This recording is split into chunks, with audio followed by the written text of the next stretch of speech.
Rajeswaran CBS ஒழிப்பு இயக்கத்தினுடைய மாநில தலைமை ஒருங்கிணைப்பாளர்.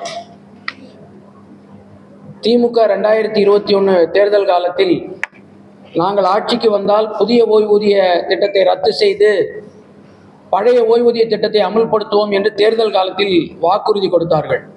ஆனால் 4.5 ஆண்டுகள் கழிந்த நிலையிலும் கூட இன்றைக்கு அதை பற்றி மௌனம் சாதிக்கிற மாண்புமிகு தமிழக முதல்வர் அவர்கள் இன்றைக்கு ஒரு குழு போட்டிருக்கிறாங்க. அந்த குழு செப்டம்பர் மாதத்தில் அறிக்கை தாக்கல் செய்யும் அப்படின்னு சட்டமன்றத்தில் மாண்புமிகு தமிழக முதல்வர் சொன்னார்.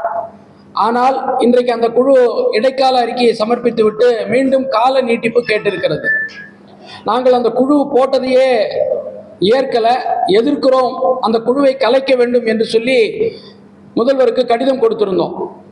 இன்றைக்கு தகவல் அறியும் உரிமை சட்டத்தில் அந்த குழு சமர்ப்பித்திருக்கிற இடைக்கால அறிக்கையை கொடுங்கள் என்று கேட்டால் அதை இந்த அரசு கொடுக்கல. இன்றைக்கு அதற்கு மறுபடியும் மேல்முறையீடு செய்திருக்கிறோம். இந்தியாவிலேயே வேற எந்த மாநிலத்திலும் இல்லாத ஒரு நடைமுறை என்பது தமிழகத்தில் இருக்கு. அகில இந்திய அளவில் அனைத்து மாநிலங்களிலும் புதிய ஓய்வூதிய திட்டம், அதாவது தேசிய ஓய்வூதிய திட்டம் என்ற அடிப்படையில் அமல்படுத்தப்பட்டிருக்கிறது. அதுல கட்டிய தொகையில 60% கையில கொடுக்கறாங்க. 40% ஷேர் மார்க்கெட்ல இன்வெஸ்ட் பண்ணி அதனுடைய டிவிடெண்ட் என்பது ஓய்வூதியமாக வருகிறது. ஆனா தமிழகத்தை பொறுத்த அளவுல கட்டிய பணத்துல நான் வாழ்நாள்ல ஓய்வூதியம் கேட்க மாட்டேன், ஓய்வூதியம் கேட்டு நீதிமன்றத்தில் வழக்கு தொடுக்க மாட்டேன் அப்படின்னு அண்டர்டேக்கிங் கொடுத்தா தான் இன்றைக்கு கட்டிய பணத்தையே திருப்ப கொடுக்கக்கூடிய அவல நிலை. பணிக்கொடை என்பது கிராஜுவிட்டி. இன்னைக்கு தனியார் நிறுவனங்கள்ல பணியாற்றக்கூடியவர்களுக்கு கூட 5 ஆண்டுகள் பணியாற்றி நான் பணியிலிருந்து வெளியே போறேன்னு சொன்னா இன்னைக்கு கிராஜுவிட்டி என்பது கொடுக்கப்படுகிறது. என்பிஎஸ்ல பணியாற்றக்கூடிய ஊழியர்களுக்கு கிராஜுவிட்டி கொடுக்கப்படுகிறது.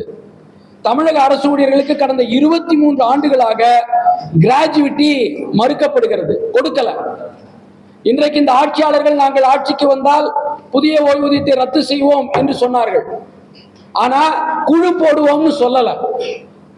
ஏற்கனவே கடந்த அஇஅதிமுக ஆட்சி காலத்துல அம்மையார் ஜெயலலிதா அவர்கள் ஒரு குழு போட்டாங்க. 2016 அந்த குழு அறிக்கையை தயார் செய்து 18 நவம்பர்ல அதை தாக்கல் பண்ணாங்க. எங்களுக்கெல்லாம் வேதனையா கூட இருக்கிறது. ஒருவேளை அந்த அம்மையார் ஜெயலலிதா அவர்கள் உயிரோடு இருந்திருந்தால் இன்றைக்கு பழைய ஓய்வூதிய திட்டத்தை அமல்படுத்தி இருப்பார்களோ என்கின்ற வேதனை கூட எங்களுக்கெல்லாம் இருக்கு. ஆனால் இன்றைக்கு நாங்கள் ஆட்சிக்கு வந்தால் எல்லாவற்றையும் பாலாரும் தேனாரும் ஓடும் என்று தெரிவித்த இந்த ஆட்சியாளர்கள் கடந்த 4.5 ஆண்டுகளில் அரசூழியர்கள் ஆசிரியர்கள் பெற்று வந்த அனைத்து உரிமைகளையும் பறித்தது மட்டும்தான் இந்த ஆட்சியாளர்களுடைய சாதனையாக இருக்கிறது. ரொம்ப வேதனையாக இருக்கு. இன்றைக்கு 48,000க்கும் மேற்பட்டவர்கள் இந்த பங்களிப்பு ஓய்வூதிய திட்டத்திலிருந்து ஓய்வு பெற்றிருக்கிறார்கள். 8,000க்கும் மேற்பட்டவர்கள் இன்றைக்கு பணியிடை மரணம் அடைந்திருக்கிறார்கள். அவர்களுடைய குடும்பங்கள்லாம் இன்னைக்கு நிர்கதியாக நிற்கிறது. 60 வயது முடிந்து ஓய்வு பெற்று வீட்டுக்கு சென்றால் அவர்களுக்கு இவங்க கட்டின பணம் அரசினுடைய பங்கு தொகை சேர்த்து இன்றைக்கு அதை பெறுவதற்கே 6 மாத காலம் 8 மாத காலம் ஆகுது. அதுவரை குடும்பத்தை நடத்துவதற்கு அவர்கள் தெருவில் நிற்கிறார்கள். பல பேர்லாம் சொல்லுவதற்கு வேதனை. 3 வேளை சோறு போடுவதற்கு சம்பாதிப்பதற்கு வக்கல்ல, உனக்கு எதுக்கியா வீட்டுல சோறு என்று வீடுகளில் கேட்கிற அவல நிலை. இன்னைக்கு பல ஓய்வு பெற்ற அரசு ஊழியர்கள் கோவில்கள்ல அன்னதானங்களில் சாப்பிடுகிற நிலை என்பது ஏற்படுகிறது. பல பேர் விஷத்தை குடிச்சு இறந்து போயிடலாமா, செத்து போயிடலாமா என்ற மனோநிலையில் இன்றைக்கு இருக்கிறார்கள் என்பதுதான் யதார்த்தமான உண்மை. எனவே ஆட்சியாளர்கள் 2021 தேர்தலில் வெற்றி பெற்ற போது மாண்புமிகு தமிழக முதல்வர் சொன்னது, அரசூழியர்கள் ஆசிரியருடைய வாக்கு இல்லை என்று சொன்னால் நாங்கள் ஆட்சி கட்டிலில் அமர்ந்திருக்க முடியாது என்று நாங்கள் சொல்லல. மாண்புமிகு தமிழக முதல்வர் சொன்னார். எதிர்கட்சி தலைவர் அவர்கள் அரசூழியர்களுடைய வாக்கு இல்லாதனால்தான் எங்களுக்கு தோல்வி ஏற்பட்டது, எங்களுக்கும் திமுகவுக்குமான வாக்கு வித்தியாசம் 3% தான் என்று சொன்னார். இன்றைக்கு ஆட்சியாளர்கள் அரசூழியர்கள் ஆசிரியருடைய வாக்கு இல்லாமல் நாம் வெற்றி பெற்று விடலாம் என்று நினைக்கிறார்களோ என தோணுகிறது. வேதனையாக இருக்கிறது. நாங்கள் பதிவு செய்ய கடமைப்பட்டிருக்கிறோம். எங்களுக்கு திமுக அரசு துரோகம் இழைத்திருக்கிறது. எங்களை நம்ப வைத்து கழுத்தறுத்திருக்கிறது. இந்த ஆட்சியாளர்கள் பொறுப்பேற்றதற்கு பிறகு 24 மாத கால அகவிலைப்படியை முடக்கினார்கள், நிலுவையை முடக்கினார்கள். அரசு ஊழியர்கள் ஆண்டாண்டு காலமாக பெற்று வந்த ஊக்க ஊதிய உயர்வை, ஆசிரியர்கள் பெற்று வந்த ஊக்க ஊதிய உயர்வை முடக்கினார்கள். இதைவிட கொடுமை, கருணை அடிப்படையிலான பணி நியமனம். கலைஞர் கருணாநிதி தலைமையிலான திமுக ஆட்சியில கொண்டு வந்த திட்டம் இன்றைக்கு அதை 25% இருந்ததை 5% குறைத்து, மொத்த பணியிடங்களில் 5% என்று குறைத்ததன் மூலமாக இன்றைக்கு கருணை அடிப்படையிலான பணி நியமனமே இல்லை என்ற நிலை உருவாகியிருக்கிறது. இன்றைக்கு ராஜஸ்தான், சத்தீஸ்கர், இமாச்சல் பிரதேஷ் போன்ற மாநிலங்கள்ல பழைய ஓய்வூதிய திட்டம் அமல்படுத்தப்பட்டிருக்கிறது.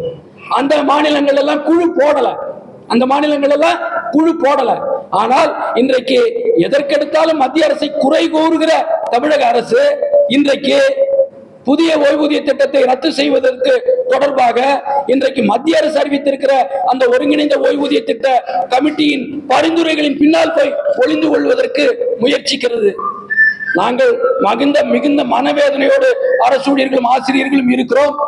2026 சட்டமன்ற தேர்தலில் நிச்சயமாக எங்களுடைய ஆதங்கங்கள், எங்களுக்கு துரோகம் செய்ய தமிழக அரசு நினைத்தால் நிச்சயமாக 2026 சட்டமன்ற தேர்தலிலே அரசு ஊழியர்கள், ஆசிரியர்கள், ஓய்வு பெற்றவர்கள், எங்களுடைய உற்றார் உறவினர் ஆகியோருடைய வாக்குகள் அரசுக்கு எதிராக போகக்கூடிய மனோநிலையில் அரசு ஊழியர்களும் ஆசிரியர்களும் இருக்கிறார்கள் என்கின்ற தகவலை மாண்புமிகு தமிழக முதல்வருக்கு இந்த பத்திரிகையாளர் சந்திப்பின் வாயிலாக தெரிவிக்க விரும்புகிறோம். எனவே ஆட்சியாளர்கள் தேர்தல் காலத்தில் அளித்த வாக்குறுதியின் அடிப்படையிலே பழைய ஓய்வூதிய திட்டத்தை கொள்கை அடிப்படையிலே அறிவிக்க வேண்டும் என்று இந்த நேரத்திலே கேட்டுக்கொள்கின்றோம். சொன்னாங்க நிர்வாக தீர்ப்பாயம் அமைப்போம், கூட்டுக்குழு அமைப்போம் சொன்னாங்க. அதை கூட இந்த அரசாங்கம் அமைக்கல.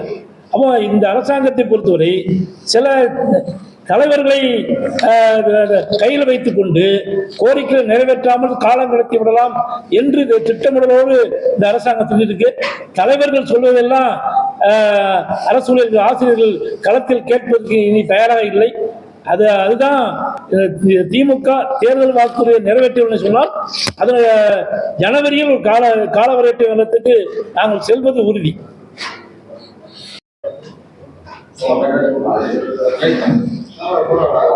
இன்றைக்கு ஆட்சி பொறுப்பில் இருக்கக்கூடிய திமுக அரசு நாங்கள் ஆட்சிக்கு வந்தால் பழைய ஓய்வூதிய திட்டத்தை அமல்படுத்துவோம் என்று தேர்தல் காலத்தில் வாக்குறுதி கொடுத்தார்கள். 4.5 ஆண்டுகளாக ஆகியும் அது நிறைவேற்றப்படவில்லை. அதை கண்டித்தும் உடனடியாக அரசு பழைய ஓய்வூதிய திட்டத்தை கொள்கை அறிவிப்பாக அறிவிக்க வேண்டும் என்பதை வலியுறுத்தியும் வருகிற 22ஆம் தேதி சென்னையிலே பேரணி நடத்த திட்டமிட்டிருக்கிறோம். அதனைத் தொடர்ந்து டிசம்பர் மாதத்திலே ஒரு நாள் அடையாள வேலை நிறுத்தமும், ஜனவரி முதல் காலவரையற்ற வேலை நிறுத்தத்தையும் நடத்த திட்டமிட்டிருக்கிறோம். ஆட்சியாளர்கள் எங்களுடைய உணர்வுகளை புரிந்து கொண்டு உடனடியாக பழைய ஓய்வூதிய திட்டத்தை கொள்கை முடிவாக அறிவிக்க வேண்டும். இல்லாவிட்டால் 2026 சட்டமன்ற தேர்தலிலே அதற்கான விளைவுகளை சந்திக்க நேரிடும் என்பதை இந்த நேரத்தில் தெரிவித்துக் கொள்கிறேன்.